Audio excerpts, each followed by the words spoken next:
Welcome back. Wholesale Hardknocks. Yo, yo, Your yo. boy Daryll. What's good, Mike? What's good, Mike? What up, big How you dog? doing, bro? Man, just crushing life as usual. Just another lovely Yes, Saturday. sir. What's going on in the Yes, world of now? sir. Bro, same, bro. Just crushing it, man. Overcoming obstacles every single day. Just getting better. It's getting better, bro. Just Today, what we got, y'all, and I'm actually excited about this because, Mike, I'm getting ready to start my direct to seller back up. Um, so I'm interested in learning the step by step on how to get started with direct to seller. We're gonna break that down. We're gonna break down how like everything cold calling, everything texting, right? How you want to how the very first steps you should take to have a successful direct to seller business. We're also going to go through JV as well. I'm going to go through the step by step on how to have a successful JV business. And then at the end, we'll have a Q&A. So if you guys have any questions, make sure you guys are putting them in the chat. Jabs, I did get that earnest money, bro. It's the power of sub 2. Yo, crazy. My TC came to us in the morning meeting, right? She's like, yo, we need $1,000 for this earnest money. I'm like, okay, cool. I don't want to pay for it. She's like, it's due by today. We had somebody else that was going to do it, but they just didn't want to do it. For some reason, they couldn't do it, right? So I'm like, all right, fine. I made a post in sub 2. I'm like, I need $1,000 earnest money. Bro, the Gators came out of everywhere, bro. Like 70 likes, like 30 comments, bro. It was crazy. So shout out to sub 2. We got the earnest money within like 10 minutes. Dang, bro. We're good. We're good, bro. It's awesome. Holy crap. It's not like it was a crazy amount. Like it's 1,000. Like I probably could have did it myself, but somebody commented on the post. They're like, why would this guy try to buy a house and he doesn't have $1,000 to put down for earnest? I'm like, bro, I can buy 500 McChickens with that, bro. Like, why would I spend my own money, bro? Word. What? Like, I never want to spend my own money if I don't gotta. Why would you? Right. Same thing. We just bro. not 1,000, but we needed 10,000 for earnest money. Yeah. We just raised it. I mean, why the hell would we go into our own pockets? Actually, you know why, right? I'm gonna break down the numbers for you guys.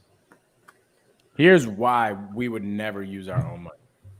Because we're getting, in my business, we're getting probably like 5 to 7x our money. The money that we spend in marketing, we're literally getting like 5 to 7x return on that. So let's just say we put in $10,000 in marketing, we're literally making $50,000 to $70,000.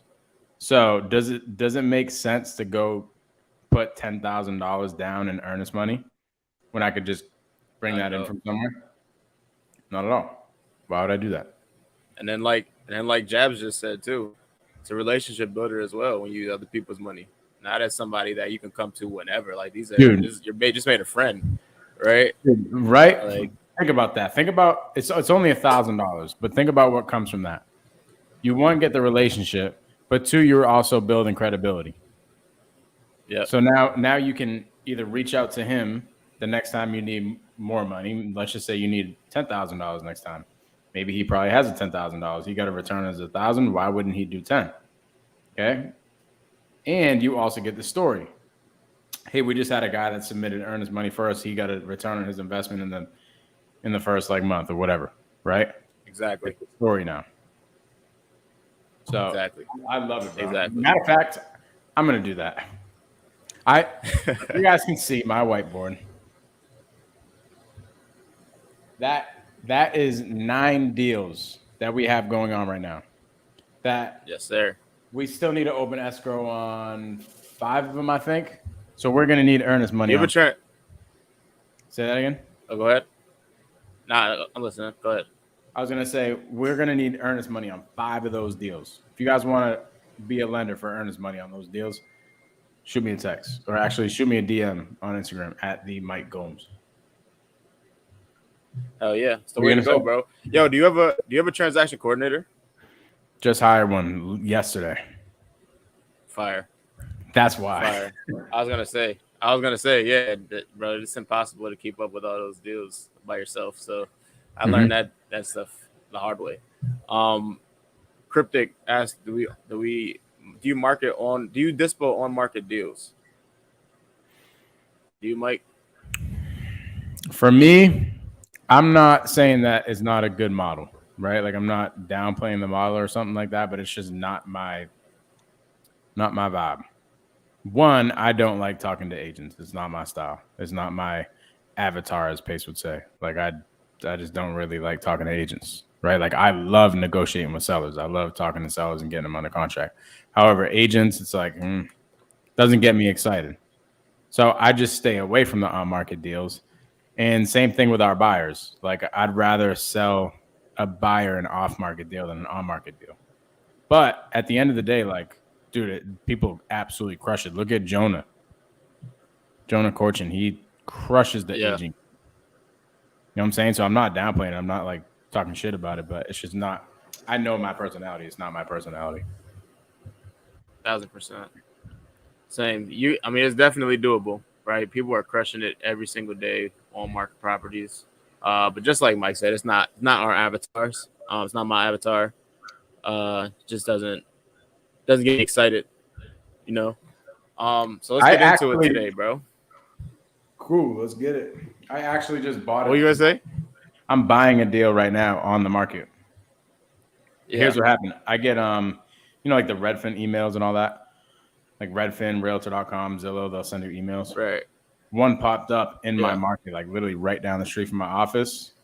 And I'm like, dude, I got to submit an offer on this thing. It's not my model. I never do it, but I talked to the agent. I negotiated with the agent, and it's a fix and flip that we're buying. So, I mean, I do on market. I'll do any deals, but at the end of the day, it's not what I For sure. focus on. That just happened to come up in my email. I think it's important too, though, to have that stream. Like that's eventually a goal to have start getting deals from on market as well. Hell yeah. I just like the way that I like to do one thing at a time. Like I got to get this set up. Okay, then we're on to the next thing. Then we get set up. Probably not. I don't know if it's the right thing to do. That's just how I operate, you know.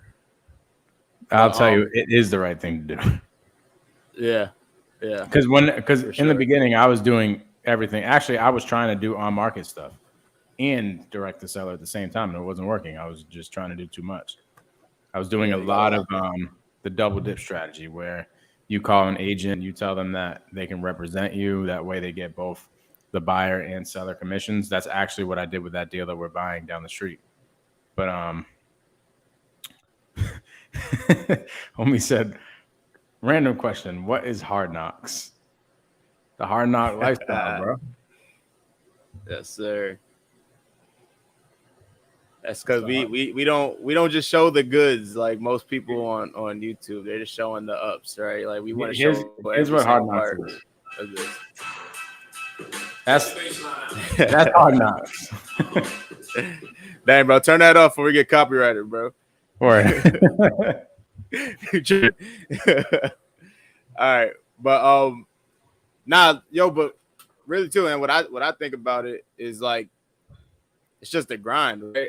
Like I what I thought about when I think about Hard Knocks is the NFL, right? Hard Knocks they go through football camp, right? They show and one NFL team's football camp like every year, right? And if you guys watch it, it's a grind. Like football camp and just playing. Like me and Mike both played football. We both went through that struggle, and just like the lessons that you learn from going through that grind and just working, right, and just getting that end result is crazy, right? So we want to show the whole grind. We want to show the whole grind. Because me and Mike, we're not nowhere near where we're gonna be, right, in the future, right? We're about to crush it, and yeah, we bro. want to show the whole journey. We want to show the whole journey, just the whole Hard Knocks, you know.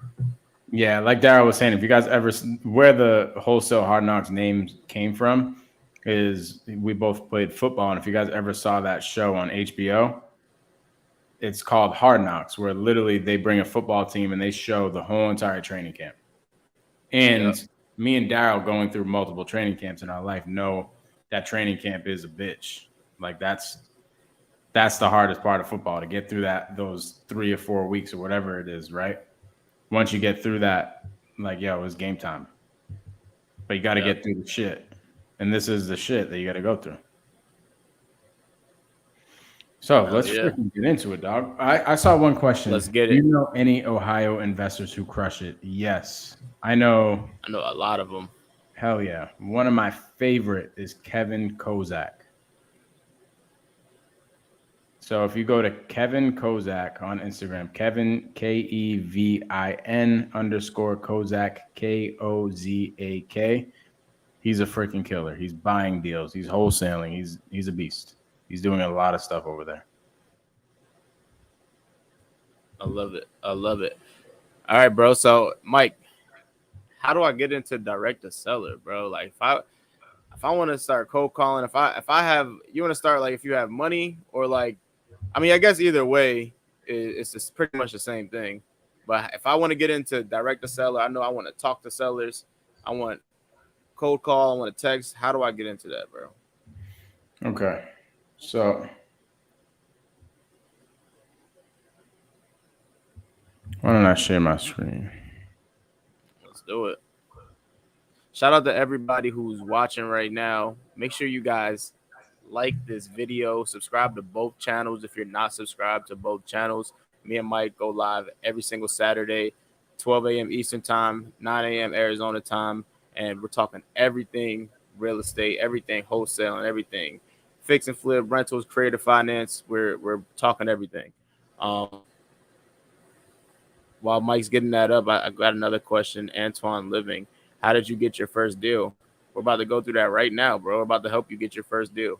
Just pay attention. If you want to start with direct to seller, I recommend starting direct to seller, cold calling, start talking to people. But it all depends, right? If you we answered that on our watch last week's video as well. We showed you different steps on how to get your first deal, and we're continuing that this conversation today. Yes, sir. So this is how I got my first deal. So direct to seller. In your opinion, Daryl, what does direct to seller mean? When you're direct to that person who wants to sell, right? It's straightforward, right? Like I'm talking to the person who's making the decision. I'm speaking to the person who's selling this home. Their name is on the deed, and I'm buying it. So we're going direct to the seller. You sound like a robot for some reason with your mic a little bit. But Oh yeah, man, essentially what direct to seller is what Dallas said. You're reaching right out to the homeowner in some sort of way. There's a bunch of different ways that you can reach out to the homeowner. But I'm going to show you guys how I got my first deal and how I get the majority of my deals right now.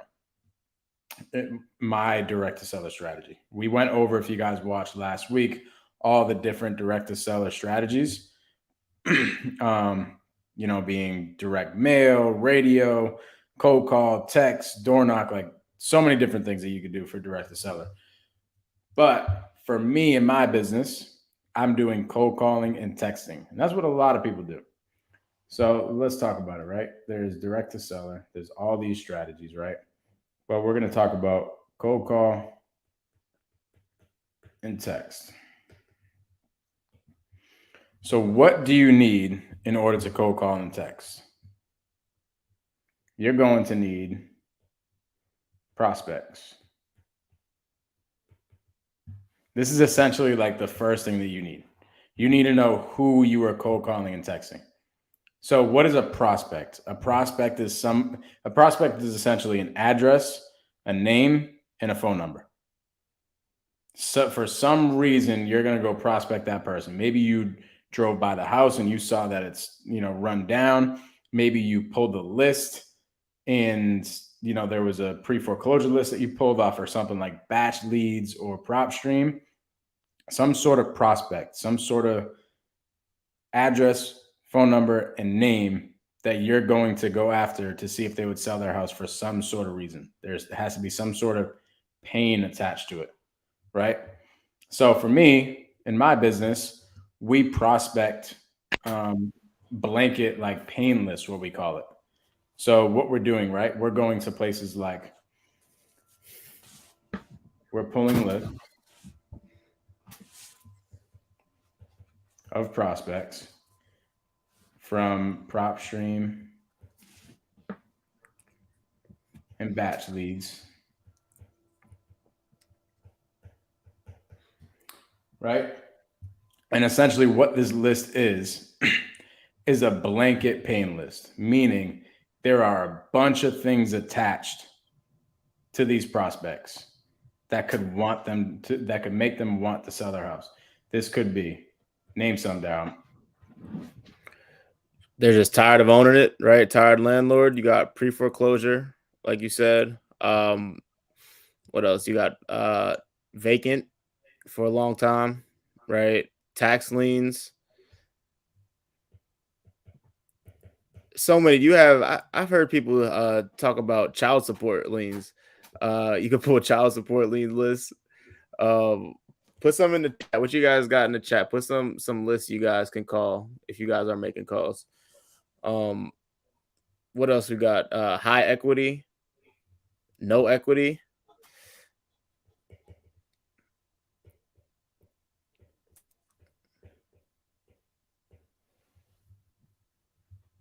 Yeah. So all these are essentially what? They're Targeting pain. pain or reasons to sell, Yeah. right? So we're prospecting people that probably want to sell their house for some sort of reason, either now or in the future. Okay, what do we do once we pull these lists from PropStream and Batch Leads? Are you asking me? Yeah. Oh, yeah, we got skip trace and bad boys. Yeah. So right, we went up here, right? We talked about prospects. Okay. What is a prospect? It's a name, an address, and a phone number. So Yep. the list, when you're pulling one of these lists, you're only getting the name and the address. So what do we have? What do we still have to do in order to make it a prospect? We got to get their phone number.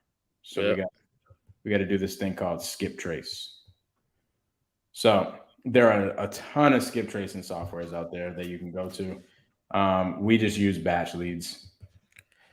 Guys, please don't waste time figuring out like what's the best skip tracing site and procrastinating. They all work, right?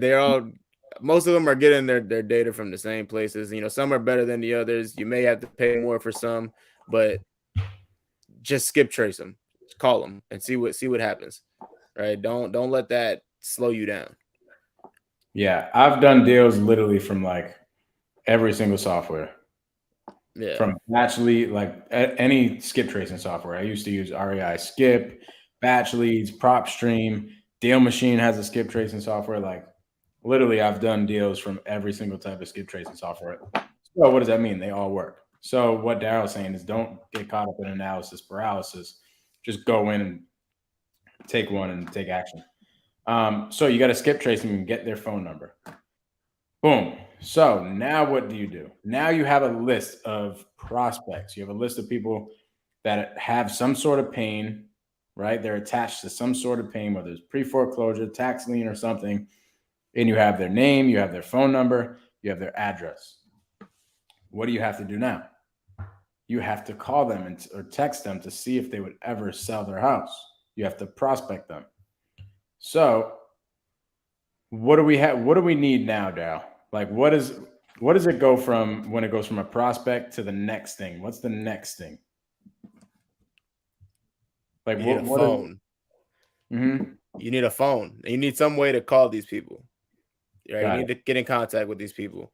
Now, starting off, you may not have the money to get a dollar, but or you can use a single dollar. You can use a single hand, like this hand dial, use your phone, or you can get a dollar, right? A dollar is obviously going to cost money, but the main point is you need to get in contact with these people somehow. You know what I'm going to say, bro?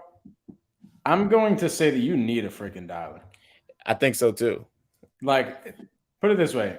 If you're to the point where you're like, I literally don't have any freaking money at all, dude, you better go hustle and find $100 to go spend on a damn dollar.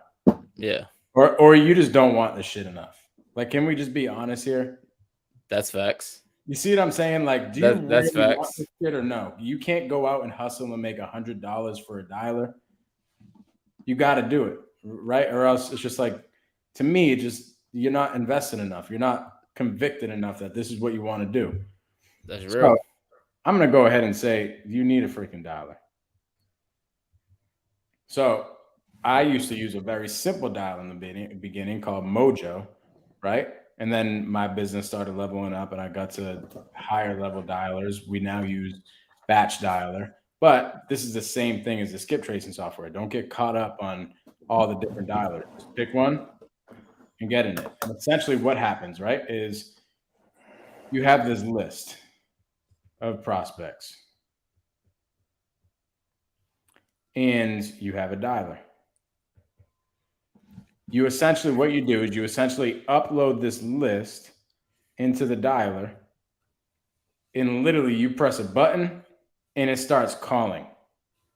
There's a bunch of YouTube videos on like what dialers to use and how to upload the list and everything. Just go search on YouTube how to upload a list to whatever dialer, right? And you'll figure out how to do that. But what's going to happen is literally you're going to sit there on a headset, or your virtual assistant is going to sit there on a headset, and the dialer is just going to trickle. It's going to call a bunch of people. It's going to call like 3 people at a time. Finally, somebody answers the phone. Now, what do you got to do? When you call these people and you talk to them, are all of them just like they're just ready to go? Just give me my house, bro. Just take it for the lowest prices possible. Hell no. This is what you got to do. It's this simple. You literally just have to have a conversation. Yep. So, to back up just a little bit, actually, I'm not going to do that yet. Essentially, what you have to do once you have your lists in place and you're dialing, finally somebody answers the phone and they say, "Yeah, I would sell my house." You just have a very simple conversation. Dad, what do you think these 4 things are? The 4 pillars. Got it. You got motivation. Why is this person selling? Mm-hmm. What's going on? What's making them want to sell? You got timeline. And I'm going in order of importance as well. How soon does this person need to sell? And notice I said need, not want. Condition. What does this property look like? What is its current condition? And then price. So you ask them, "Hey, would you ever sell your house?" They say, "Yes, I would sell my house." Okay, great. Why would you ever sell it? When do you want to sell it? What does this property look like? How much do you want to sell it for? And now what do you have, bro? You have a lead. You have a freaking lead, bro. Now, real quick, I want to hit on that. Now you got to have a natural conversation, right? Like, and there's if you guys want to know how to have these good conversations and know exactly what you're supposed to look for, go back to our sales training video. We went through how to have these conversations with sellers. It's just have conversations, right? Make a friend, figure out what's going on and how you can help. Femi said qualify and disqualify, especially when you're cold calling, because you got to think, Mike, all of these people that you just pulled a list from, right? Are they are they on a list saying that they want to sell? Are these lists are people that want to sell their properties, or like where is this list coming from? We got to remember this list is attached to pain. So a lot of them do want to sell their properties, but some of them, the pain went away, or there was never any pain. It was just bad data. So a lot of people don't want to sell, right? So you have to, like Femi was talking about, you have to qualify and disqualify. You just have to have the conversation. This first initial conversation can be so simple. Like this conversation in my business is a very, very simple conversation with my virtual assistants. It's literally like a 2 or 3 minute conversation. Yep. Hey, you selling your house, right? They say yes. Okay, great. Is this property vacant, or is this like one of your rentals or a property that you live in? You get that information. Okay, great. Why would you ever sell this property? Got it. When do you want to sell it? How much do you want to sell it for? Okay, cool. I'm going to pass you off to the team. It's literally a 2 or 3 minute conversation. Super, super easy. And then it gets further qualified or followed up with my team and stuff. But it can be that easy because think about it. if all you did was sat there and talked to people from 2 or 3 minutes at a time and generated a list of a bunch of leads, and you're like, all right, I have these people like that have some motivation, they want to sell, but I just don't know what to do with it. All you have to do is find somebody that knows what the heck they're doing and send the lead over to them and have them call them. And then Exactly. that person who is a closer is going to use something similar to me and Daryl's video like 2 or 3 weeks ago where we went over the sales training. Like that's a little bit different. That's converting. That's closing. This is just prospecting. This is like the McDonald's sign saying, "Hey, we have dollar cheeseburgers," right? And then the closing and stuff is you going through the drive-through and looking at the menu and Yeah, all that thing, right? Like them cooking the food and doing the money thing and the service. That's closing. But for sure. prospecting super super easy. For sure. I gotta get my All charger, right. bro. 1 sec. Let me see something. Well, okay. So next we have a lead, right? So we'll wait for Mike. Guys, we do have a Q&A after this as well. So make sure you guys are getting your questions, putting your questions in the chat as we're going through it. How many conversations before turning over to a closer? We'll let Mike answer this because Mike is he's doing he's a cold call master. His business is cold call efficient. So, how many conversations until you send it to a closer? Yeah. One, bro. Okay. If somebody said they want to sell their property and there's literally all you need is this. You don't even need any of the rest. Motivation. As long as they say, "Hey, I would sell my house for some particular reason," then it's qualified to send it to a closer. And then that closer is going to do one of two things. He's either going to close it. Actually, one of three things. He's either going to close it, he's going to put it into some sort of follow-up sequence, or he's going to be like, "Dude, this isn't a lead." I like it. So you have your VAs or you have your virtual assistants. They're cold calling, right? Mm-hmm. As long as somebody says, "I'm gonna sell this house," Mm-hmm. they're passing it over.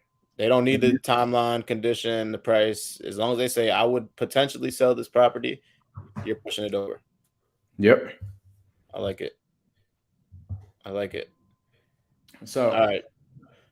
this is essentially direct to seller. The closing and stuff, what we're talking about and converting, is the sales training that we did like 2 or 3 weeks ago. So once you get it to this point, once you get it to be a lead, you have to do what?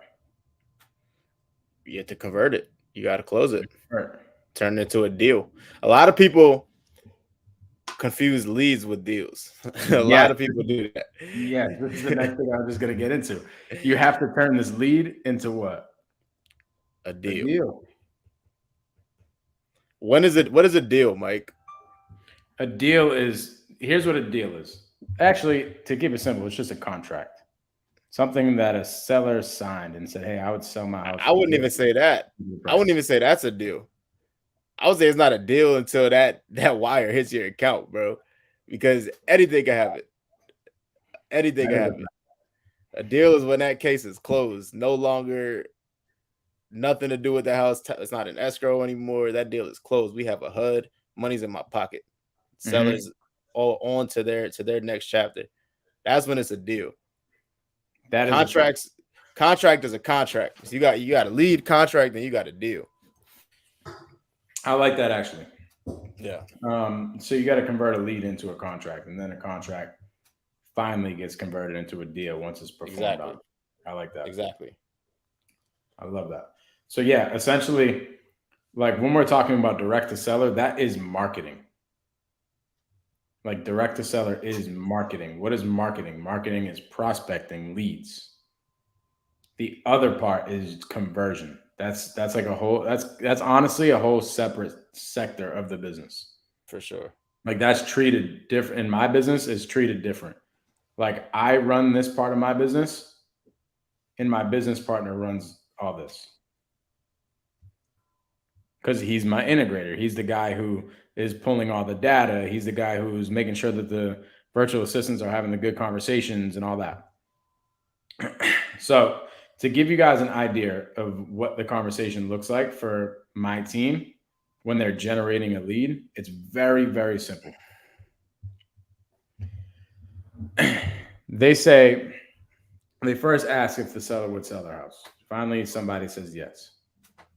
Then they just ask, hey, is this your personal house or is this one of your rentals?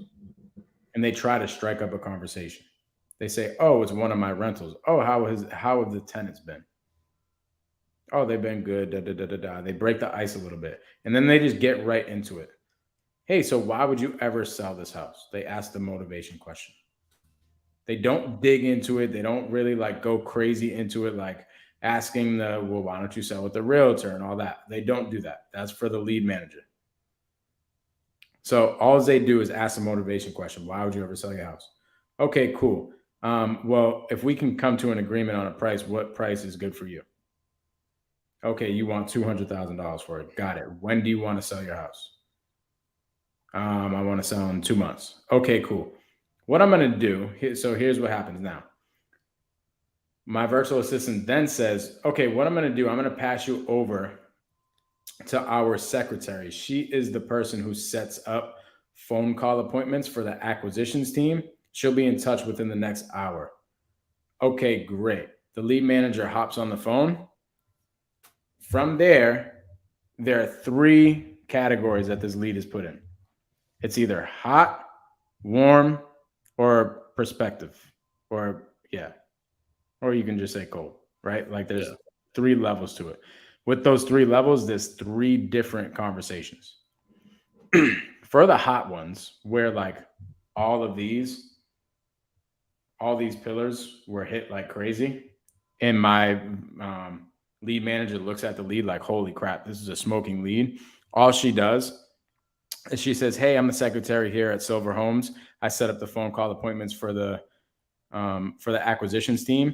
At the moment, they are out on-site appointments, but they'll be back in the office tomorrow morning from 9:30 to 11:30.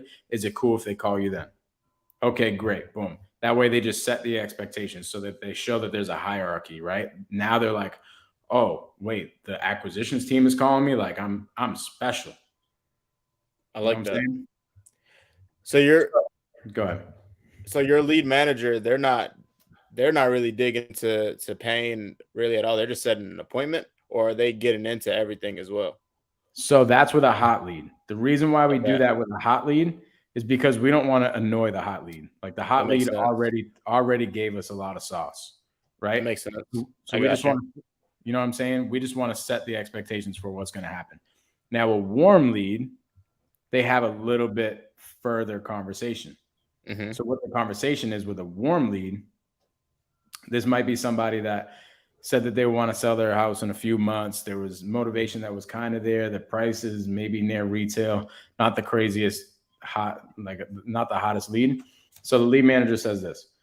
Lead manager says, hey, I am the secretary here at Silver Homes. I set up phone call appointments for the acquisitions team. Not too sure if we're ready for that yet, but could you just give me a recap of what you and Zai went over? Zai's one of our co-callers, of what you and Zai went over. Then she gathers some information, and then she asks some further vetting questions like, oh, have you ever thought about selling with a realtor? And those type of questions to pull a little bit more pain. Once she sees that, oh, this actually isn't a warm lead, this is a hot lead, she pushes it up to acquisitions. She says, okay, same thing that I just told you. The acquisitions team is on-site appointments at the moment. They'll be back in the office tomorrow morning between 9:30 and 11:30. They'll give you a call then. Bro, this is gold, bro. I'm taking notes myself. Y'all aren't taking notes. Y'all are tripping. Take some notes right now because Mike is dropping fire.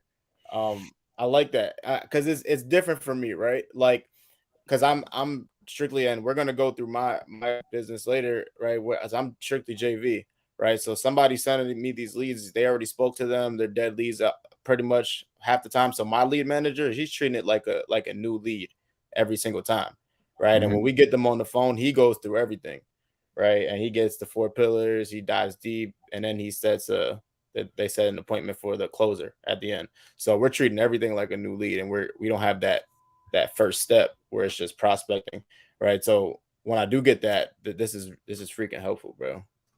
For sure. Hell yeah, So if it's a hot lead, it gets pushed up to acquisitions. yeah, If it ends up being a follow up, she just sets the follow up. She sets the expectations for the follow up. Actually, right. what she does is she asks them, okay, I know it sounds like you're not really too ready to sell your house at the moment. When should we follow up with you? If they Yeah, say 2 months, she cuts that time in half and sets the follow up for a month. super important. Always do that. Always Mm-hmm. do that. When the seller tells you follow up by a certain date, cut that in half. If they're telling me next week, I'm calling them back in 3 days. Mm-hmm. Every single time. And then if it's a trash lead, like maybe the virtual assistant missed something or something like that, it's just not a lead, right? Then she marks it as a dead lead. That doesn't really happen because we just keep the pipeline filled. And we just keep them in our system because what my lead manager does when she's not on those calls is she's just calling through the system and Yep. trickling through the leads that are already in our system that were generated 6 to 12 months ago. Yep. So the cold leads, what she does with those is she actually tells them, this is somebody that said like, hey, I'm not ready to sell my house right now. You got to give me 6 to 12 months or something like that. And she knows that it's a cold lead, right? She knows that, hey, if I call this person, they might be annoyed because they just told my team member that like they're not ready to sell their house. Yeah. So she goes in a little bit different. Not the secretary now. She goes in as the relationship manager. Hey, my name is Alex. I'm the relationship manager here at Silver Homes. My job is to actually stay in touch with you until you're ready to sell your property. Once you're ready, then we'll send you over to the acquisitions team. I know Zai told me, she left me some notes here. She said that you weren't really too ready to sell your house, but like I said, we'll be in touch from here on out until you're ready to sell. That's so good. Then what she says is same thing. So I have it for the next call with us. Could you just give me a recap of what you and Zai went over? And she does the same thing and she tries pulling a little bit more information. She tries converting that cold lead into a warm or hot lead. And then she does one of three things again. Either pushes it to acquisitions, sets it in a follow-up, or trashes the lead. Oh Deadly. my gosh, that's so good. So your lead manager, they have a different conversation based off of based off how much information that we have from them. That's so Mm-hmm. good, bro. That's so good. I'm taking Mm-hmm. that. I'm taking that. Hell yeah, bro. That's awesome, bro. I love that. The reason being is because we were finding out that we were annoying some sellers, right? Yeah. Like we were having the same type of conversations with with the cold caller and texter and the lead manager. So we had to do two things. We had to turn down the conversation with the cold caller and texter to just a Mhm. very simple conversation and tweak our conversation at the lead manager standpoint. I love But that. to answer the first question of the day, how did you get your first deal? This is how I got my first deal. I pulled a list. I had a virtual assistant call that list. I was then the lead manager and the closer, and I went on the appointment and I locked it up. Boom. And same with me. How'd I get my first deal from my marketing? I told the story about how I got my actual first deal, but when I started marketing, um, I got it the same way, cold calling, except I was the cold caller. I got the prospect, I cold called, I did everything on it, right? I didn't get a VA, right? So there's a choice you can make. Like we said, you need a dialer, right? You definitely need a dialer, but you don't need a VA. You don't need a VA if you can spend money and you can afford a VA, get a VA all day. If I had the money to get a VA, I would get one. But you don't need a VA. You can cold call yourself, you can lead manage yourself, you can get the deal yourself, right? And then once you get deals, then you start growing, then you add more people to your team, right? So hell yeah, By bro. the way, what I just told you guys took me like 8 months to figure out. Yeah. That was 8 months of me pouring into my team and testing stuff and figuring things out. I probably should have just found somebody who was doing it and took their stuff, right? Like I probably should have plugged into a Wholesale Hard Knocks. For sure. But you got through it. And now, that's what you needed, bro. You needed that. You needed to go through it, and now you understand it more. And now it's just like, okay, now it's just numbers, right? Now you just put everything together, and it's like, this is what we need to do. Boom. Um, so mine is a little bit different, right? Well, I'm doing strictly JV, right? So I don't need to generate the lead. And Mike, if you want to pull your screen back up and share it again, because people who are direct to seller and people who do JV, we're on the same team, right? We work together. So there's people who have the abilities and have the time and actually love to generate these leads all day, right? So they start with pulling a list and getting the prospect, getting the four pillars. They have a lead, right? Now the way that they get pushed to their leads turn into deals is they squat up with people like me, right? Who say, okay, you're really good at generating leads. I'm really good at acquisitions and closing deals, right? I have a whole acquisitions team built out just to close deals for other people, right? So you talk with somebody who's doing JV, right? You figure out what you guys agree to, whatever the agreement is, right? I make it simple. I split everything up into four pieces, right? So lead generation, 25%, acquisitions, 25%, dispo, 25%, transaction coordinating, 25%, right? Ooh, Everything. okay. Say that one more time. Yeah. So lead generation, if you generate the lead, you get 25% of the pie, right? If you close the deal, you get 25%. So you do the lead management, the follow ups, right? You close the deal, the whole acquisitions, you get 25%. Mm-hmm. You do the dispo, 25%.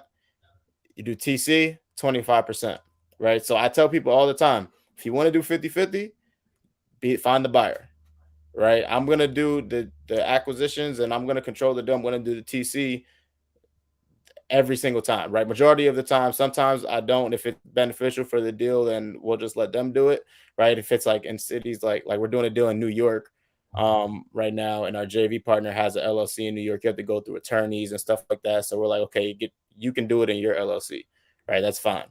But Mm-hmm. most of the time, I'm going to do the TC. I'm going to do the acquisitions. If you want 50-50, do the dispo, right? You're generating the lead for us. That's cool. We'll give you 25% if that's all you want to do. And a lot of people, they're cool with it, right? They're like, I just want to generate leads. I don't want to do nothing else, right? I'm cool with the 25%. And that's what we do, right? So it's about knowing your strengths, right? Of course, you want a team, right? Everybody wants a team. Everybody wants a squad of people, which I definitely recommend you build a team yourself and do that too. But if you don't have the time right now and you're generating leads, squad up with somebody who has a team built out to close deals, Mm-hmm. right? So our conversations with our sellers, they go pretty similar to as yours, Mike's, right? We start off, we want to get the motivation as fast as you can, right? And I'm really big on figuring out like I'm a strong believer. I can get the motivation within the first minute of the call, every single call. And it's Yeah. the exact way that you started it off, bro. It's I go, I can't see, is this house vacant? Is this rental property? Is this one you're living in? Right. And we assume that this person that we're talking to, this lead, we're assuming that they already spoke with somebody. They already told somebody that they're interested in selling, right? Because they did. We didn't generate this lead, somebody else did, right? So we're assuming that you spoke with somebody on our team and that you're looking to sell this property, right? So I'm not even asking you, are you interested in selling? I'm going straight into it like, hey, you spoke with Mike on my team about this property on Main Street that you're looking to sell, right? The leads already generated, right? Exactly. Um, leads already generated, which means they want to sell. So this is why it's an easy Exactly. conversation to just get right into the weeds. Like, yo, why would you ever sell this property? Because that's what's most important, especially when it's already a lead. But Dow, could you go into the leads already generated from another maybe direct to seller business or something like that? They generated the lead, but how does it become a JV lead? Because then it's a lead for the direct to seller business, but it's not a lead for your JV business yet until it gets put in your system, right? So Exactly. how are your JV leads generated? That's a great question, bro. And it's this is a repeat and referral business, right? JV Mm. is repeat and referral, right? So it's your job to one, show people that you can actually close deals, right? Two, provide so much value to people that they want to work with you, right? You provide value to people that they're going to want to work with you, right? So I focused on one, showing people what I could do, right? I used to drop my call recordings in sub two, right? I still do that sometimes. Hold Zooms, like underwriting Zooms, just help people as much as I could, right? And let them know what I do, right? People aren't going to work with you if they don't know what you're doing, right? So you need Mhm. to sell, you need to first sell yourself, right? You need to tell people like, yo, this is what I do. If you need help with your leads, bring them to me, right? So Here's what you got to main do, right? prospect.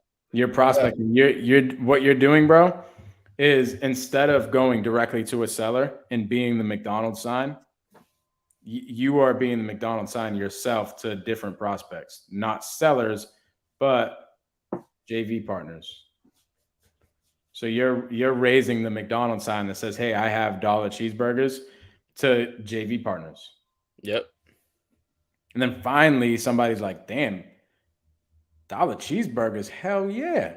And they go to Exactly. the drive-through and they submit a lead to Daryl. And here's what happens. Here's what happens, right?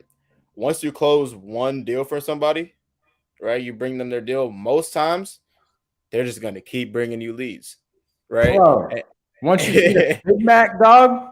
Exactly. You're just going to keep coming back, right? And and honestly, what I learned as well, as long as you have systems and processes set up to where they're always in the loop and they know exactly what's going on with their lead, they're going to continue to bring you leads, right? Because they know like, hey, this person isn't just taking my lead and it's not going anywhere, right? Like this is I need to have a I look at it as like customer experience, right? Like you're coming into my business, right?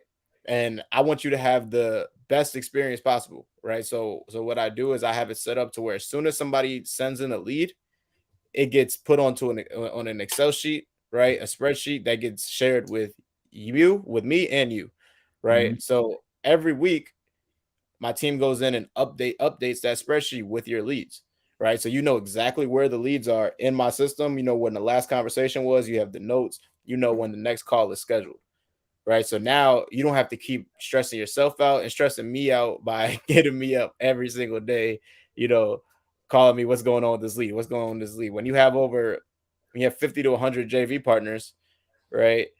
You can't have everybody hitting your phone up because it's just not practical, right? You're not gonna be able to get back Mhm. to anybody.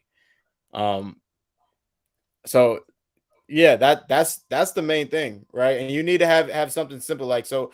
Um, I have my website jvwithdaryl.com, right?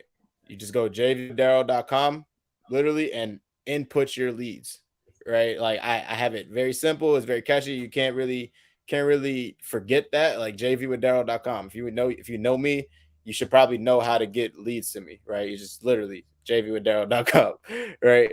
So it's just a simple process to where somebody can just send leads, send all the information to the leads, it goes straight to my CRM and everything is there, right? So like again, like Mike said, took me 6 to 8 months to figure this out, right? So yeah, you go through here and something that's very simple, right? If you do not have a lead, if you have a lead that's not yet under contract, please submit your information below, right? Mhm. Um, it's just very simple, right? Just put your information in there. It takes you through. You put all the property information in, and you submit a lead, right? I also have so in this with JV, right? Transparency is everything, right? And you need to be very upfront with people and you need to talk to them and explain to them Mm. what things are gonna look like after you get a deal, if you even get a deal, right? So one, I tell people I need volume, right? Like if you can't send me one lead and expect it to be a deal right away, especially if it's a dead lead, right? You can't just send it and expect a deal. You need to send Mhm. volume. More leads you send, more of a chance you get a deal. And second, if you go down, Mike, just go all the way down, click that blue link, and then you can exit out. But you need to be able to. That's the agreement. That's our JV agreement, Mm. right? So there's no like, oh, I didn't know what this was. I didn't know what the agreement was. You have to agree to the agreement before you even submit a You got lead. to click the freaking blue check mark. Exactly. Exactly. So everything is transparent, everything is upfront, and I wanted to like user experience is one of the most important things because it's repeat and referral, right? You want somebody to say, "Oh, you're having trouble with lead gener with closing deals, go to Daryll. He does this for a living," right? So Mhm. it's all about free lead generation. It's about putting yourself out there, showing people what you can do, providing value, and making the experience for that person coming in as easy as possible. Right. And Mhm. then you have to perform. You got to execute. You have to actually close deals for people. Yeah. So JV, in my opinion, is a very I would say it's simple.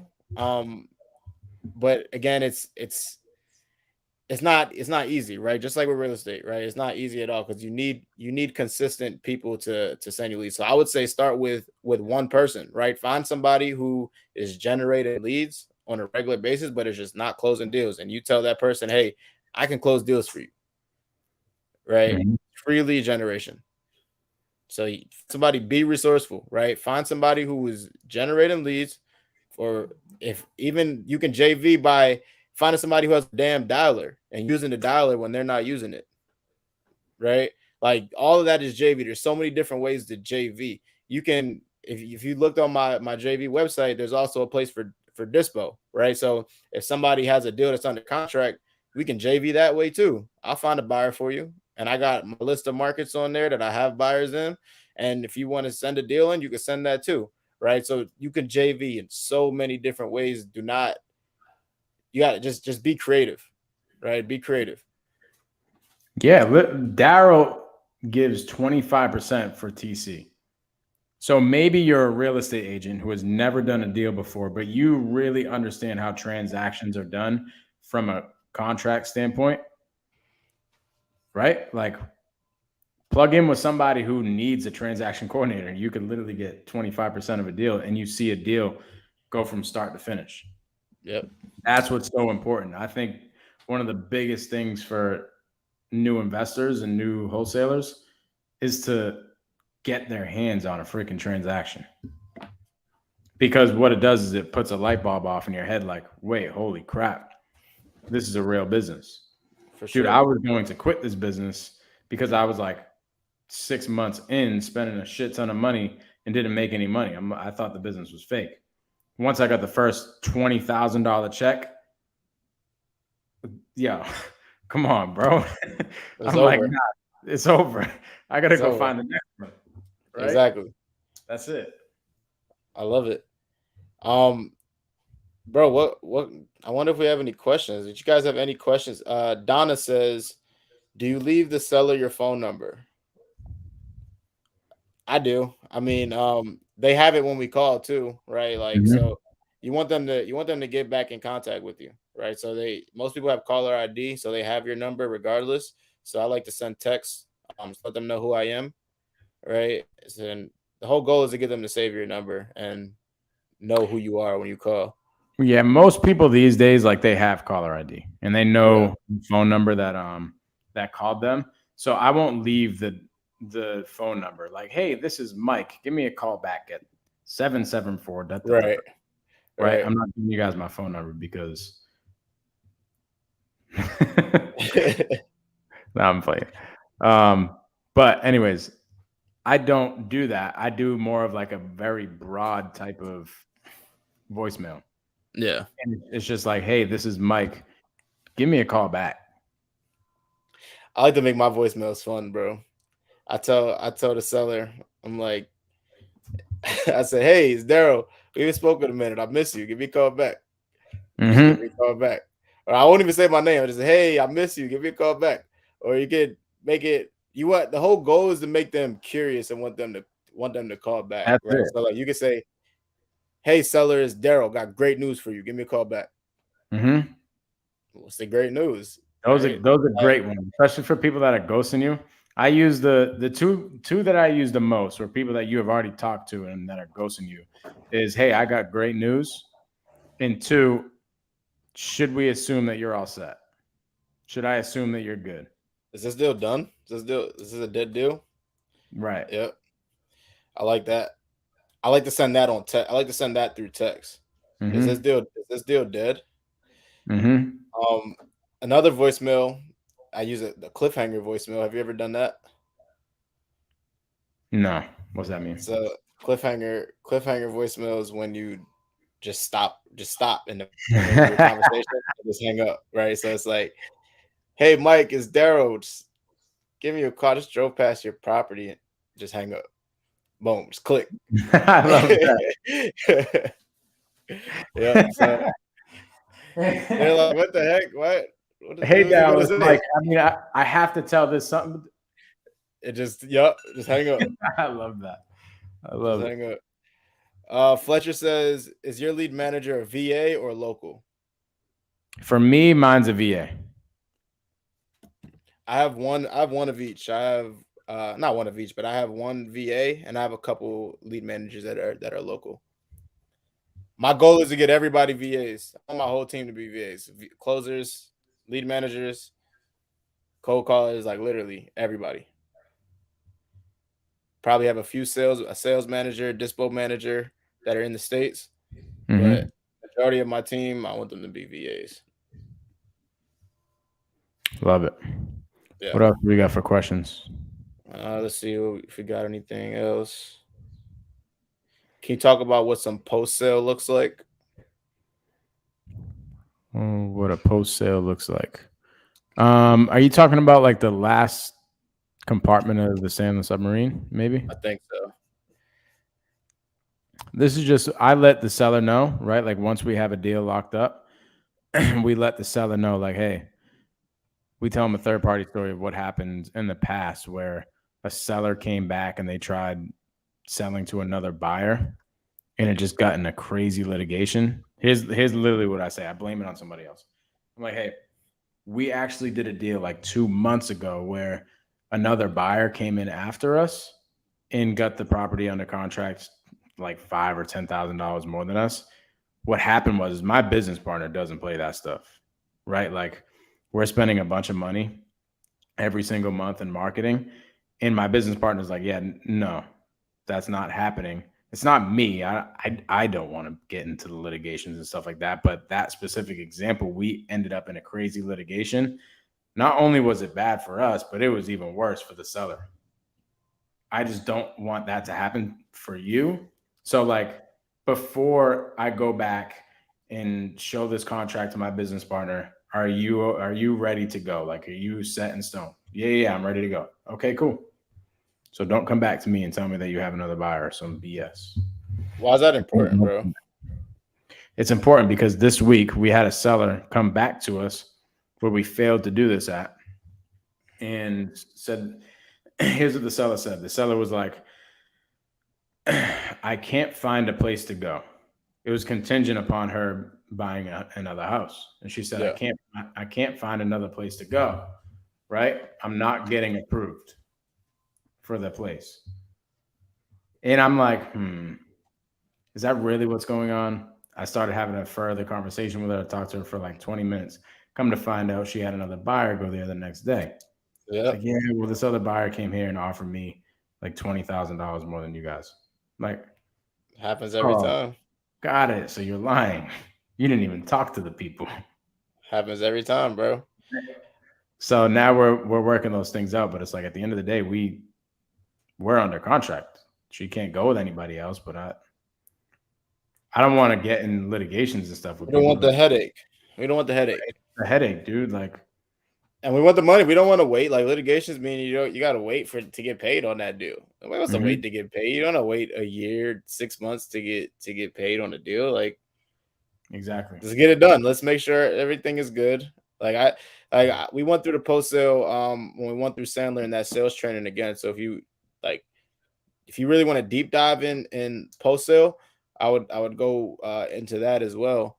But another part of the post sale that's super important, bro, that I don't think a lot of people talk about, is following up with the seller after they're under contract, Yeah. right? We had some issue this week. A property that we're closing on next week. The Usually it's our TC that she stays in contact with the seller after we get it locked up, right? So she'll give her updates on what's going on with title, maybe call once a week type of thing. This time we couldn't get in contact with him. We just had an email sent, right? Just had email communication, and the seller got like really flustered. She's like, I haven't been talking to anybody, blah blah blah. You guys haven't even come to see it yet, and she was just tripping, right?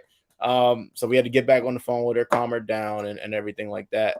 But you want to give them peace of mind, right? You make it just like we were talking about with JV user experience. Your customer, with your seller, you need to make their experience as easy as possible, right? Mm-hmm. So that means following up with them, keeping them in a loop, because most people only sell 1 to 2 houses in their entire lives, right? So you want to make this process extremely simple for them, and you want to make sure you're professional and making this a easy process, doing the right things with them. Mm-hmm. So Yes, sir. great question. Great question. Post sale super important to and to let them know, like, hey, it's just setting those expectations, right? Like you're gonna get other offers. Um, right. If you're not completely on point with and just on go with working with us, right, then let me know right now, right? We'll rip this contract up, whatever you want to say, right? But you have to let them know that there will be another offers, right? I like the third party story. I tell third party stories as well about like litigations that we've been in. It's all to set expectations for the seller and let them know, like, look, we're buying this house, right? Make sure you guys are on the same page. Um, so yeah, like yeah. Nick asked, "What do you guys' CPC?" I'm assuming he's asking cost per contract. For us, it's about $2,500 per contract. Yeah, ours is like $600. That's for killer. Yeah, like 600, $700.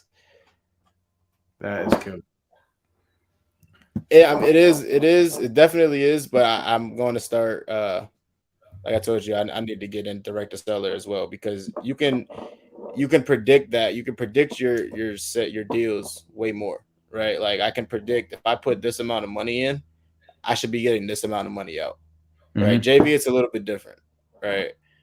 It's pretty tough to scale that when you need to be the face of something, and like you need to constantly provide value to others, right? I mean, I love doing it, right? I love providing value to others, but for everybody, it's a little tougher to do that on a consistent basis and scale that to where you can predict what you're going to be making every single month.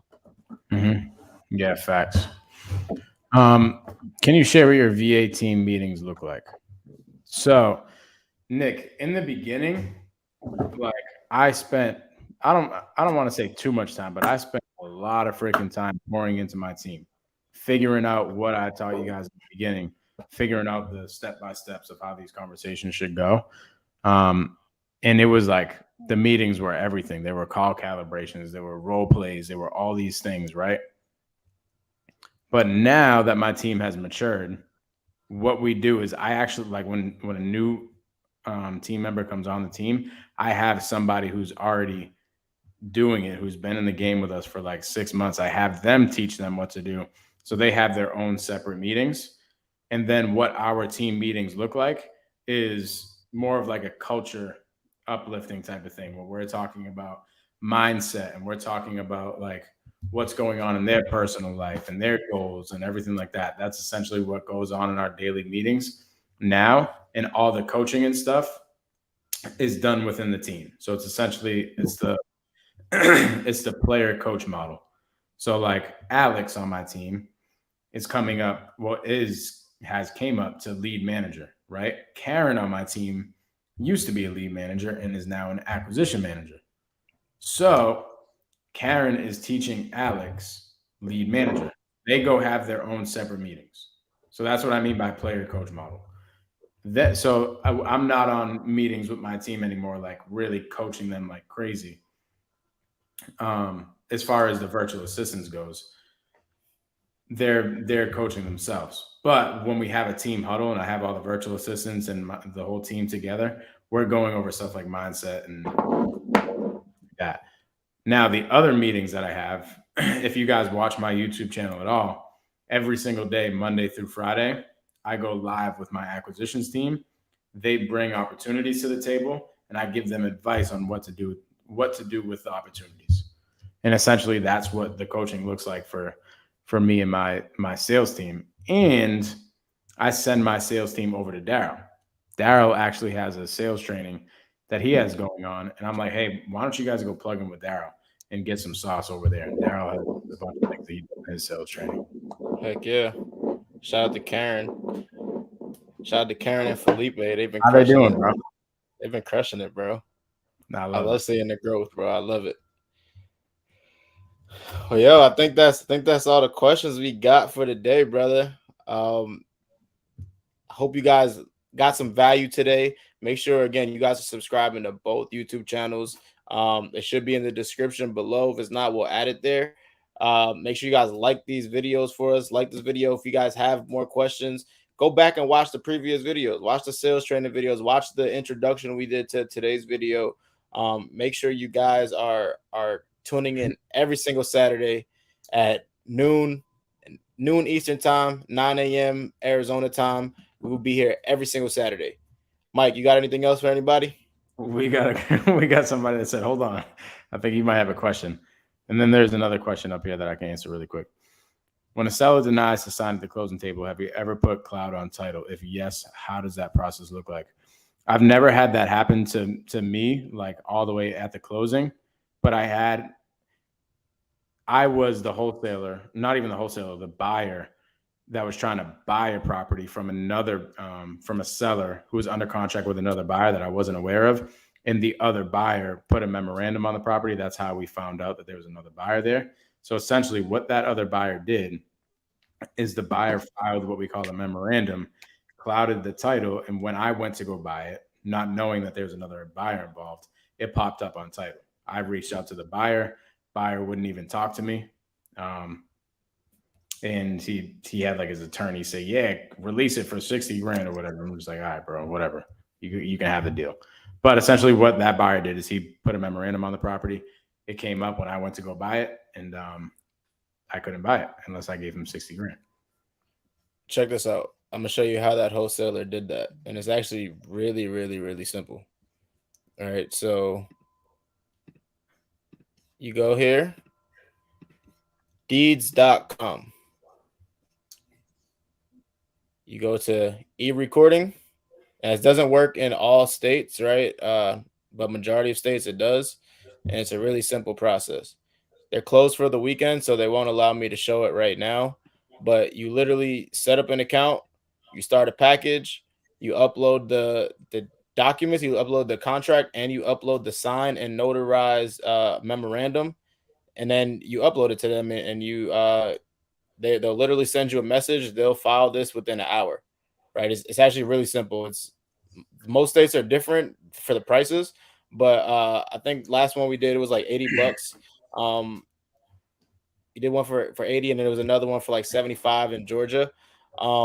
But here's the important part, right? It needs to say in your contract that you are allowed to file a memorandum, because if you don't have it in that contract, if it doesn't state that you're able to file a memorandum, then your memorandum, I mean, you can do it, right? But it doesn't really make sense, right? Because we've had one where we got a contract on a seller, we opened up escrow, there's a memorandum on the property, right? So what I did was, first thing I did was I reached out to that title company who were doing the transaction the first time, and figured out who filed the memorandum, right? So they have to give me that information. They gave me the memorandum, they gave me the contract that was signed with that seller and the other wholesale company. I read their contract, it said nothing about a memorandum, right? So I filed my memorandum anyways, and my memorandum is the one that's going to actually work. I'm going to actually get paid on it, because in my contract it says that I'm legally allowed to file a memorandum. Their contract said nothing about that. So I went to negotiate with them. They didn't want to go any lower. They didn't want to go lower than what I wanted to go to. So I said, okay, fine. You can try to take me to court, but I'm gonna win. Like my contract has memorandum, yours doesn't. Right. So make sure your contract shows that you're allowed to file a memorandum legally. And you just go on deeds.com and just do it electronically. It's really simple. Love it. Cryptic. There's Antone Tucker out of Columbus, Ohio. He does a lot of deals out there. You could It probably. depends on what part of Ohio, bro. Ohio's a huge Mhm. market. Here's what you do. If you want to find more Ohio investors, you go to Pace Morby's free Facebook group. It's like Yep. Creative Finance with Pace Morby, and you Yep. do a post in there and you say, "Hey, I don't know if you're looking to wholesale or you're just looking to network with a bunch of investors out there, but hey, I'm in Ohio doing a bunch of deals. Can you shoot me a DM if you want to connect or something like that?" Say what parts of Ohio, tag me, tag Mike in there. We're both in that Facebook group. We'll Mm-hmm. comment on the post and I'll tag some Ohio people on there as well that I know. But I gotta know what market you're looking for. So go ahead and make that post in that Facebook group. Yeah, I love that. Say Mike and Daryll sent me to this Facebook group and said I should connect with all the Ohio people doing deals. Shoot me a DM. That Facebook group, uh damn, hold on. Guys, My bad. also, what I was saying about my phone number, you guys can have my phone number, but shoot me a DM. That's the best way to reach me here.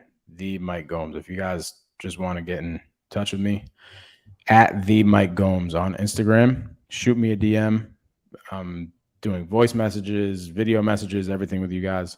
If you guys have any questions, feel free to reach out. Yes, sir.